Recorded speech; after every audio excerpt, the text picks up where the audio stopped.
বাসায় ডিম এবং বেগুন ও মরিচ চপ করার জন্য আমরা প্রথমেই একটু বেসন নেব। বেসন পেস্ট করার জন্য আপনারা পরিমাণ মতো বেসন নেবেন, যেটুকু আপনারা মরিচ অথবা করবেন চপ বানাবেন সেটার জন্য। তাই প্রথমে নেব আপনার লবণ স্বাদ মতো, এরপর দিব গরম মশলা, তারপরে দিব গরম মশলার গুঁড়া, এরপর দিব জিরার গুঁড়া, এরপর দিব ধনিয়ার গুঁড়া।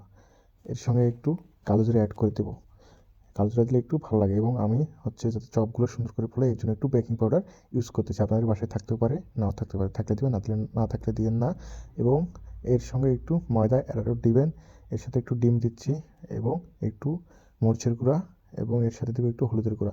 এরপর সুন্দর করে মিক্স করতেছি যাতে সুন্দর করে আমরা চপগুলো ভাজতে পারি। এর জন্য প্রথমেই ধীরে ধীরে পানি দেবেন একটু করে এবং সুন্দর করে মাখাবেন। মাখলে যাতে খামিরটা বা পেস্টটা খুব সুন্দর হয়, এর জন্য আপনারা একটু ধৈর্য ধারণ করে মাখবেন এবং আমার মতো জোরে জোরে মাখবেন। তাহলে খামিরটা খুব সুন্দর হবে এবং পেস্টটা খুবই লোভনীয় হবে। এবার একটু করে ধীরে ধীরে আবার পানি দিচ্ছি। আমি যেরকম করে পানি দিচ্ছি আপনারা এভাবেই পানি দিবেন, তাহলে পেস্টটা খুব সুন্দর হবে। এই পেস্ট দিয়ে আপনারা বাসায় যত রকমের চপ আছে সবগুলো চপই করতে পারবেন। আমি আগে থেকে আমাদের পাশে বেগুন সাইজ মতো স্লাইস করে নিয়েছি এবং তার সাথে মরিচগুলো ফেটে দিয়েছি, কারণ পুরো মরিচ দিলে একটু খারাপ লাগে। এরপর আমি ডিমগুলো একটা ডিম 4 ভাগ করে নিয়েছি। এরপর ধীরে ধীরে তেলের মধ্যে ছাড়তেছি। তেলটা খুব দেখবেন সামান্য যেন হিটটাকে বেশি হিট না থাকে, তাহলে কিন্তু শুধু উপরটা পুড়া যাবে। আমি ধীরে ধীরে এক এক করে সবগুলো ডিম সুন্দরভাবে ছেড়ে দিচ্ছি। দেখেন আমার ডিমগুলো একটু স্কিপ হয়ে গেছে মাঝখানে, কিন্তু আমার ডিমগুলো হচ্ছে কিনা আমি হাতে রেখে নিচ্ছি। দেখবেন সুন্দর করে হাত দিয়ে টিপে আগে হয়েছে কি না।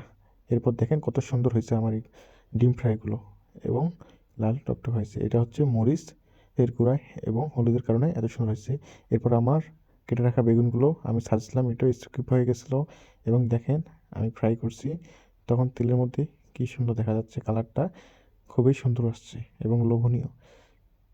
আমি এটাও হাতে দেখবেন এবং সুন্দর দেখবেন যখন এটা স্টিনার ছাড়বেন শব্দ হচ্ছে।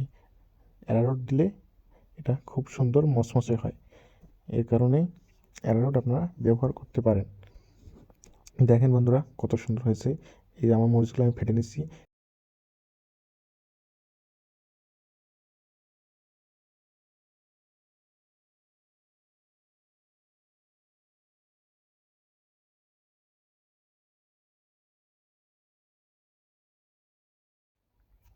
পুরো মরিচ খুব ঝাল লাগে, বরং এরকম করে দিলে ঝালটা খুব কম লাগে, খেতে খুব মজা লাগে।